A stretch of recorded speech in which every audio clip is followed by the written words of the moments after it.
Hey guys and gals, welcome to this week's pre-foreclosure daily grind tip of the week. Chris the Drummer Bowes, Bob LaChance. Hopefully everyone's had a fantastic week.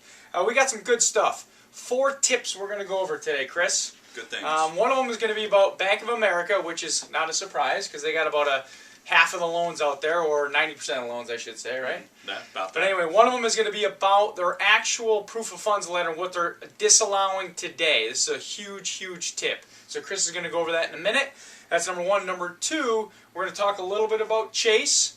And number 3, we're going to talk a little bit about Flagstar. And number 4, we're going to leave you with a question, or actually a comment on what's going on with one of our FHA deals right now. We're going to ask for your feedback.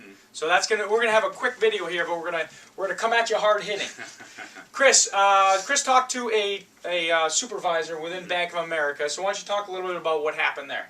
Well, the little bit of background on the situation was we had a cash buyer on this property. We were trying to get proof of funds accepted by Bank of America. He's got investment accounts, and so what he was providing was a statement of his investment account to prove the existence of the funds that he's using to purchase the property. Over $500,000 in this account. Right, and unfortunately, Bank of America is no longer allowing statements for investment accounts, retirement accounts, anything like that to serve as the proof of funds for cash purchases. It has to either be, the funds have to be shown in either a checking account or a savings account. That's it. And what was the reason they gave you when there's over $500,000 in their investment account? What was their main reason they gave you?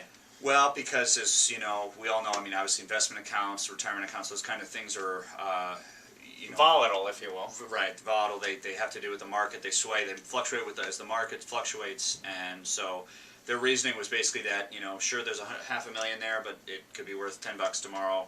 We don't know that, so we. And this particular deal is only a $130,000 deal, so Bank of America is being ridiculous. But just knowing that up front, that's a great tip. Right. What you can and can't use when you're dealing with Bank of America. Exactly. Yep. Which is ridiculous. Chase. Let's talk about Chase. So with Chase, just know, like when you're dealing with negotiators there, they're no longer allowed to email out to people. They can accept incoming emails, but if they're going to reach out to you, it's going to have to be phone call. So just know that as far as if you're trying to kind of plan out your day, because you won't be able to communicate with them via email, you'll want to make sure that you try to, perhaps a good tip would be to schedule a time with the negotiator for when you can tell them you're available, that they can call you.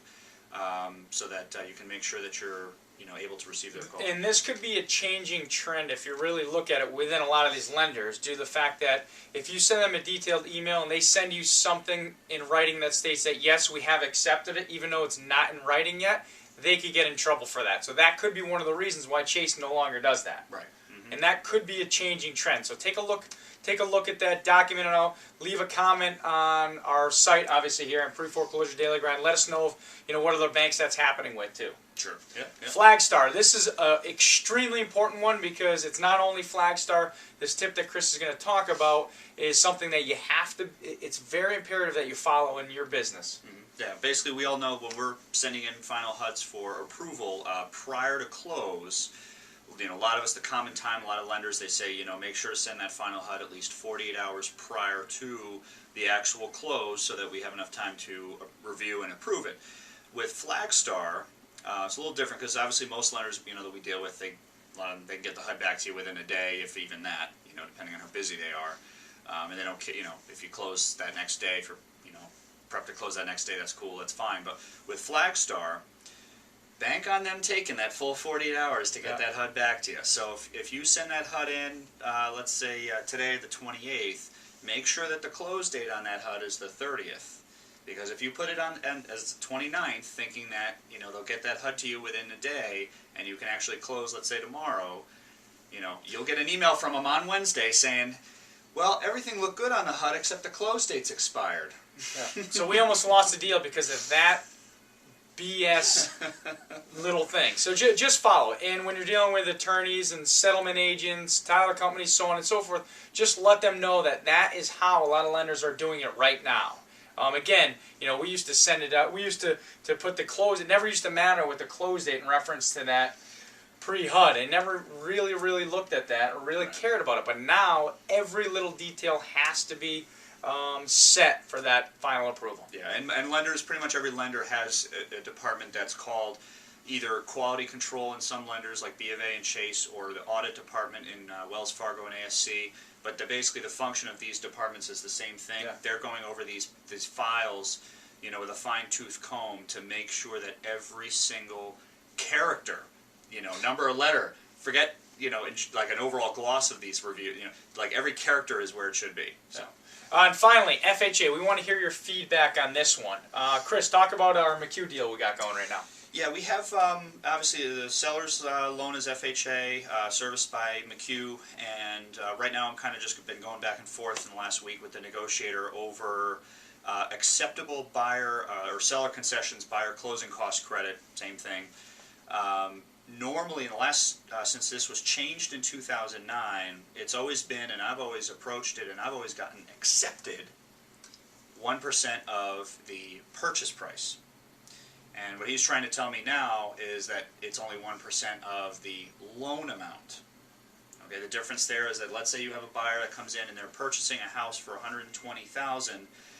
Maybe they're an FHA buyer too. They're putting 3.5% down. So the loan amount, that would put the loan amount around maybe $115,000 or $114,000. So basically, he's trying to knock it down so that it's only 1% of about $115,000, which is obviously a lower number, than 1% of $120,000. So sometimes it's a couple $100, but you know, some of our buyers today need that couple $100. Mm-hmm. You know, Chris always says it's kind of funny. You got to tell that quick story. Oh yeah. I know it's getting late, but let's wrap it up. Yeah. That's pretty funny. Yeah. Well, actually, and this is on another deal where we have 1% of the purchase price approved for concessions. That's actually the deal that, you know, this one is on. But yeah, I told the negotiator, because we're trying to discuss if we need to get a new appraisal, and I was like, well, hopefully if we do have to do that, it won't come in any higher, because if gas goes up 5 cents, this buyer won't qualify anymore. So that's a good way right there. A little humor that Chris talks to negotiators with. You got a little chuckle at that. But you know what? That's actually a good tip right there on building rapport. Make them laugh. I guarantee next time Chris calls this negotiator on another deal, she'll know exactly who he is. Mm-hmm. Anyway, Chris the Drummer Bowes, Bob LaChance getting back with this week's pre-foreclosure tip of the week. Also, April 2nd, Finer Solutions is going to be out of beta. It's going to go live, which is our online workplace for small businesses, our CRM. Check it out. Fantastic. Have a great week.